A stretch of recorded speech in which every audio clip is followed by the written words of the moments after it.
misalnya aku tuh lagi kena macet, aku pakai parfum yang agak bau-bau jeruk nipis dan lemon gitu, aku udah pakai gitu, udah rasanya relax banget gitu kan.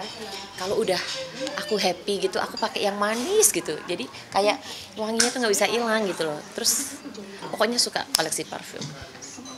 Kalau vitamin sendiri kamu konsumsi nggak sih? Aku vitamin pakai dong, sama suami kita konsumsi vitamin juga, dan tiap hari tuh minumnya 6 vitamin, tapi itu tidak mengganggu lambung dan tidak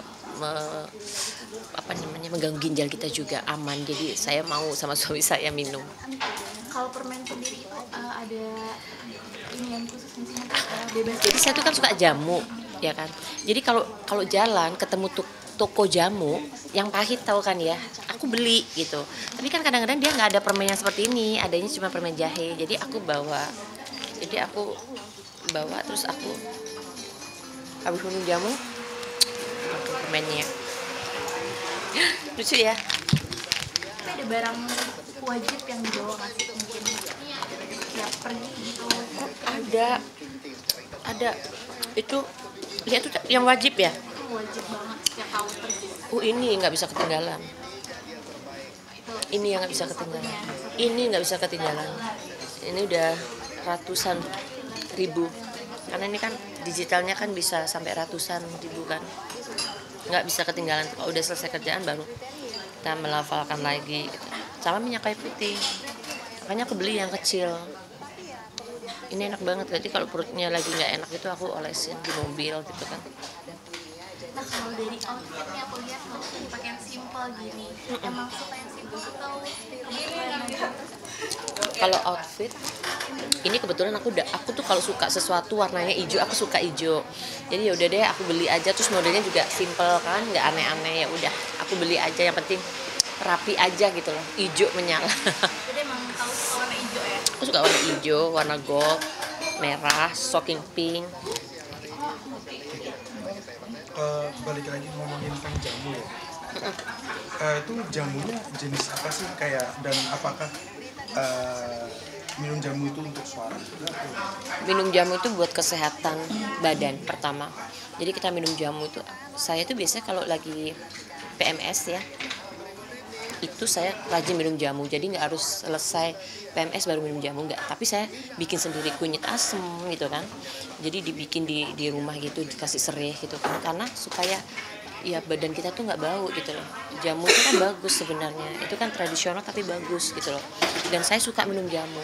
Suka banget. Suami saya tak racunin sekarang. Tak racunin. Ayo yang minum jamu. Mau. Jamu pahit pun mau. Jadi saya minum jamu yang suka pahit banget. Sekali guk langsung. Makanya saya sedia permen itu tadi, mint ya. Kalau dulu zamannya tuh permen kayu putih gitu, karena bau kayu putih gitu kan. Kalau minum jamu itu sehari berapa kali? Sehari sekali. Aku bikin sendiri. Jadi aku parut dulu kunyitnya tuh kan, terus aku kasih asemnya gitu kan. Nanti kalau mau, suamiku kan suka ditambahin serihnya. Kadang-kadang suka bikin minuman jahe gitu, dicampur serai gitu kan. Minuman rempah aku bikin sendiri, suka banget. Dan sebenarnya bagus loh kalau kita mau minum jamu itu kan sehat gitu. Nah, ini kan yang selanjutnya ini kan lagi hot-hotnya habis operasi plastik ya. Nah, itu reaksi suami seperti apa sih? Izin ke suami dulu. Oh, aku izinnya tuh lama sekali tapi belum diizinin. Maksudnya, untuk apa gitu? Boleh nggak saya gini? Nggak usah lah gitu. Lama deh pokoknya. Terus saya juga udah ngerasa, wah ini udah 40 something nih gitu kan. Aku udah ngerasa, karena udah biasanya kan aku tarik benang ya. Kalau kita tarik benang tuh lelah juga, karena sakit juga kan. Maksudnya 4 bulan tuh kendor lagi, tarik benang lagi, kendor lagi, tarik benang. Kan aku lelah. Terus tiba-tiba udah aku lelah nggak mau tarik benang. Akhirnya aku udah nggak mau tarik benang lagi selama 2 tahun. Nah di situ ya udahlah, aku facelift aja gitu. Jadi seluruh wajah, necklace juga gitu. Jadi semua dikencengin semua. Kalau facelift tuh berarti emang beda sama tarik benang? Beda. Kalau gini, kalau tarik benang itu kan benangnya dimasukin dari sini tuh, tinggal diset, ini ditarik. Jadi ini langsung mengencang gini tuh. Nah kalau facelift tuh ya ada sayatan, namanya operasi kan pasti ada sayatan kan.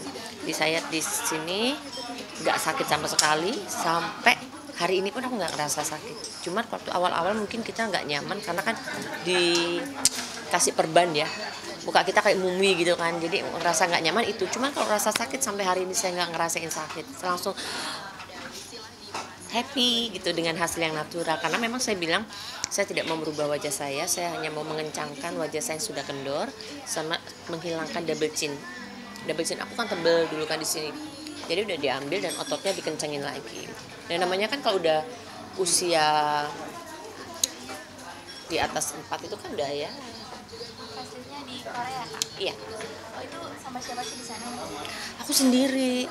Jadi selama 20 hari itu aku sendiri. Terus suamiku sedih. Kok jadinya sendiri? Iya, soalnya sahabatku nggak di-approve itu visanya. Ya udahlah aku berangkat sendiri gitu kan. Jadi bener-bener bengkak semuanya tuh darah.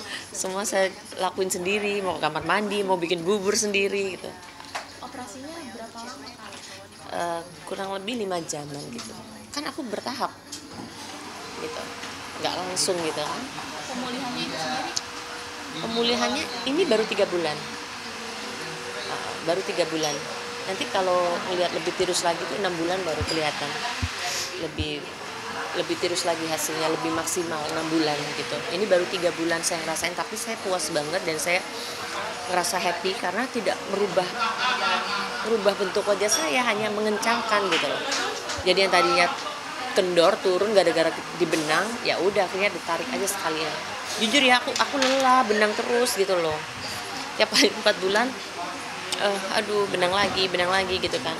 Dan ya lumayan sakit sih gitu. Tapi kalau kita facelift kan di anestesi, bobo, udah gitu keluar udah langsung, hah? Kok nggak berasa ya? Padahal 5 jam di dalam gitu kan. Begitu diizinin suami langsung alhamdulillah ya Allah terima kasih gitu. Makanya saya bilang nggak usah minta dibiayai suami, tapi diizinin aja udah saya senang bersyukur. Thank you ya suamiku. Sedangkan kalau untuk hidung, mungkin kenapa? Hidungku di sininya nggak sama, kanan sama kirinya bolongnya. Tadinya nggak mau, terus akhirnya kata dokternya lubangnya saya benerin sekalian ya gitu. Oh ya udah yang penting sama ya. Terus nggak ngerubah tulang saya gitu. Jadi tulangnya nggak diapa-apain. Cuman bawahnya ini, cupingnya ini gitu. Ininya nggak diapa-apain. Cuman bawahnya sini. Jadi kisaran berapa, pengeluarannya berapa sih Kak? Boleh dong di sini. Aduh. Ya segitu deh. Mungkin ratusan juta Kak.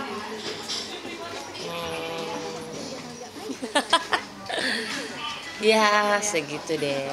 After operasi nih berarti lebih percaya diri mungkin ya? Saya lebih ngerasa gini, saya sebelum facelift juga percaya diri, cuma saya setelah facelift tuh percaya diri saya lebih, alhamdulillah ya Allah kulit saya lebih kencang lagi gitu, lebih happy-nya tuh lebih kayak berasa ya ampun senang banget ya gitu. Dan suamiku ngeliat juga bilang enggak ada yang dirubah, wajah Ayang tetap aja sama gitu. Mungkin sama seperti saya belum punya momongan kali ya, kan beda kan gitu loh. Masuk pengantin baru kan tirus gitu kan, kecil gitu kan, begitu udah memasuki kepala 4 udah langsung ya kok gini ya gitu. Ditinggal 20 hari nih, anak rewel nggak sih Kak? Dia sih yang kecil sih suka manggil mama gitu. Nah waktu aku habis operasi itu aku kan ada obat biusnya yang masih belum hilang ya. Aku bilang Raffi, itu yang aku panggil anakku. Kedua anakku itu yang aku panggil Raffi, Prafa, aduh Raffi, Prafa gitu. Kok belum hilang ya anestesinya kan? Kalau habis operasi kan harus masih. Tapi setelah itu hilang, nggak sakit gitu. Aku bisa kegiatan di hotel itu aku bisa ngerapiin nata-nata bajuku sendiri gitu kan. Beli makanan sendiri. Jadi seru di sana. Jadi pas nyampe rumah nih, ketemu anak-anak ngerasa ada yang beda nggak sih dari muka kamu? Enggak. Biasa aja, mama langsung itu yang kecil kangen banget, mama iya sayang gitu kan, karena aku tinggal 20 hari ya, maksudnya jujur ya seumur hidup baru kali ini saya pergi ke luar negeri sendiri. Seumur hidup saya di usia 40 ini saya bener-bener sendiri pergi ke luar negeri, itu bener-bener kayak orang nekat banget gitu. Padahal sebelumnya aku nggak pernah sendiri, selalu ada asisten, ada manajer, ada saudara, ada sahabat gitu. Ini bener-bener sendiri. Suamiku yang ketakutan, yang kayak khawatir, nggak apa-apa ya, Bismillah. ada Allah yang menemani aku gitu. Itu sebelum operasi tuh udah, aduh ini rumah operasi ya, itu duk, keringet dingin. Aduh, oke, tenang Kak Uut, santai. Aduh, tapi aku pakai agensi. Kalau nggak pakai agensi nggak berani. Jadi aku udah dijemput, udah gitu diantar hotel udah di check in, ya kan selama 20 hari. Terus udah aku mau jalan juga dianterin.